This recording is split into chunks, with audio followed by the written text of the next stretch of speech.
Hello, Clem. How are you doing today? I'm doing good. How are you? I am good. I'm glad to see you again. Good to see you too. So this is going to be our third follow-up from our last appointment.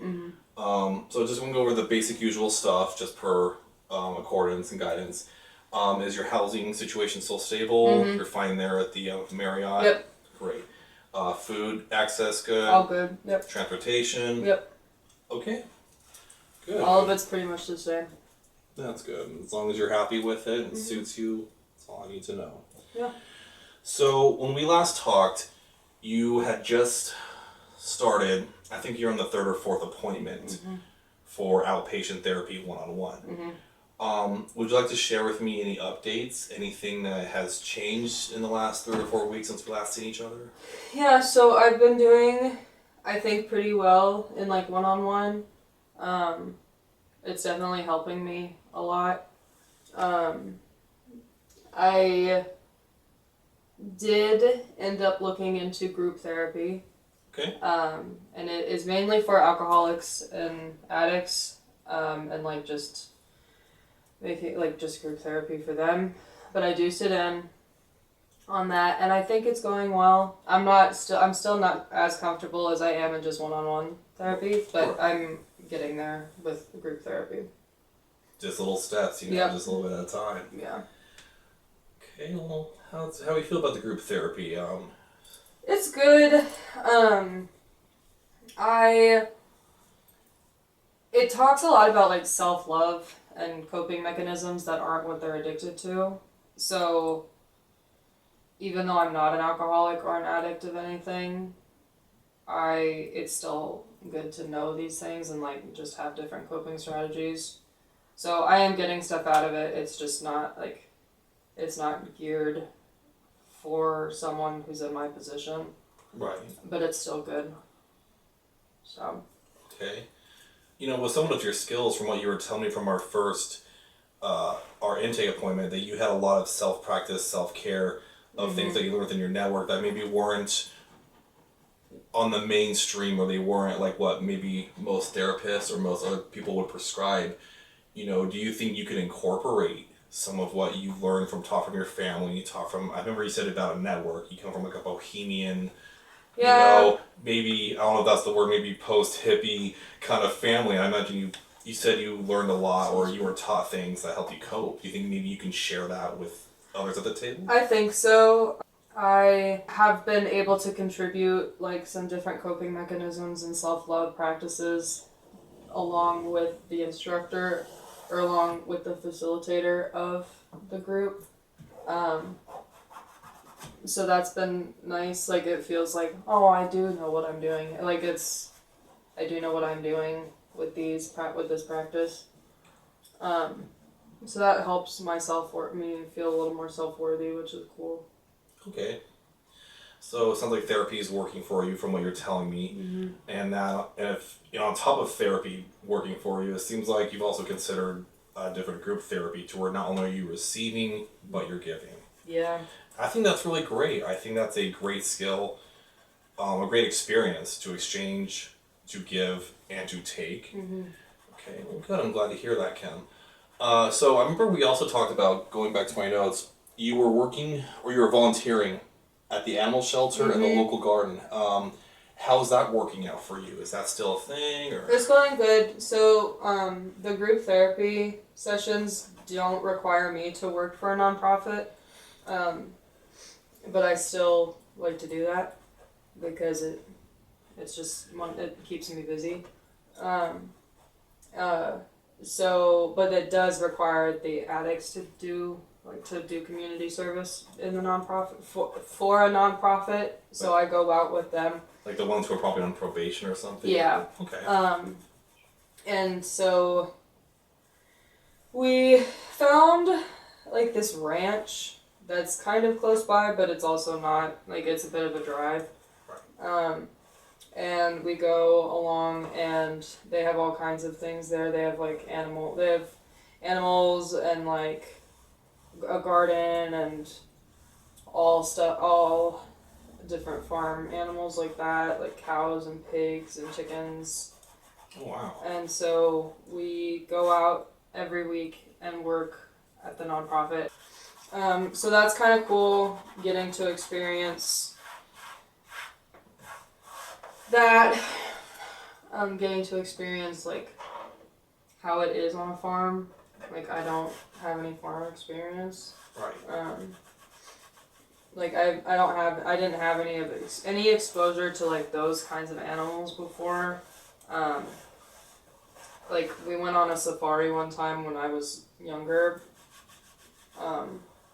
But it's not the same thing. Where'd you do that at? Probably in Africa, I'm assuming. Yeah, Tanzania. Oh, nice. Yeah. Awesome. It was pretty cool. But it's definitely, like, it's different, and I am really enjoying doing my work, or, like, helping this ranch do stuff. Cool. Well, I remember you were working in the community garden, Mm-hmm. and so are you doing the animal shelter, the garden, and this ranch now? I'm trying to do all three, but I think at the end of the day, it might just end up going to the ranch because it's all three, like it's all of the things combined into one. They have lots of littles running around, like some baby cows were just born not too long ago. Okay. The chickens, I think they want some chicks, but I don't know what they'll do. So it is baby season, which is more, but the thing is, like, they don't have like adequate veterinarian supplies. Ooh, really? Yeah, and so it's been hard for them to like look for vet supplies that will last them for a long period of time, because they do need stuff like for when the babies are born, and just in general. So I talked like with the ranch manager about like how we can figure out like how we can get them new supplies and stuff, because it's not just vet supplies, they also need like new equipment and right, just stuff like that. So we're gonna try and figure out a way that we can get everyone everything that they need. In a ranch, it is just so much more than just land and animals. Yeah. It's a very expensive upkeep, and especially in our demanding times. Yeah. With your business skills, or you have an MBA, Master's in Business Administration. Mm-hmm. I imagine there's something you can possibly do, some type of networking, some type of connection to help this nonprofit. I think I've heard of them. They're outside of town. Yeah. They produce poultry, meat, dairy, and they have a lot of it sent to, everywhere, and it's mostly the low-income families that benefit. I think I know what you're talking about. I forget the name. Yeah, I don't know. Well, I'll tell you what, Kim, I really admire just what it is that you're doing. You're handling this in such a great way, and I just want you to know that since our first visit, I've already seen a lot of progress. Thank you.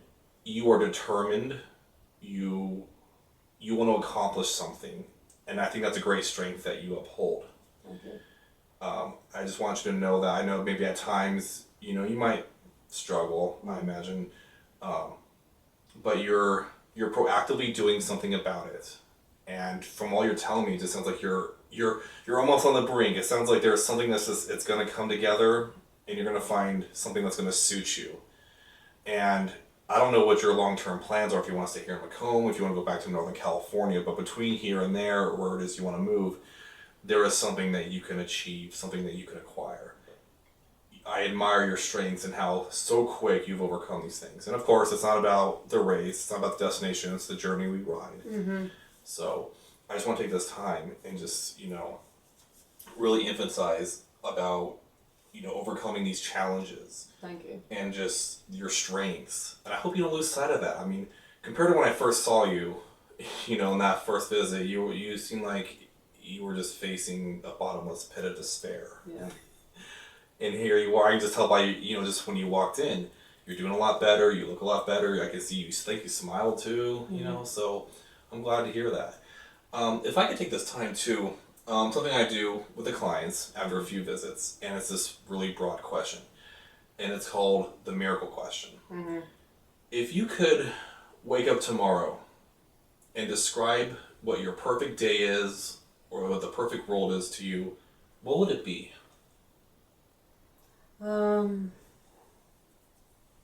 I don't know.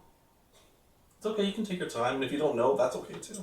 I want, yeah, just everyone to be safe and happy, and for people to get what they deserve, whether that's good or bad. I think that's a very thoughtful, insightful thing that you just said.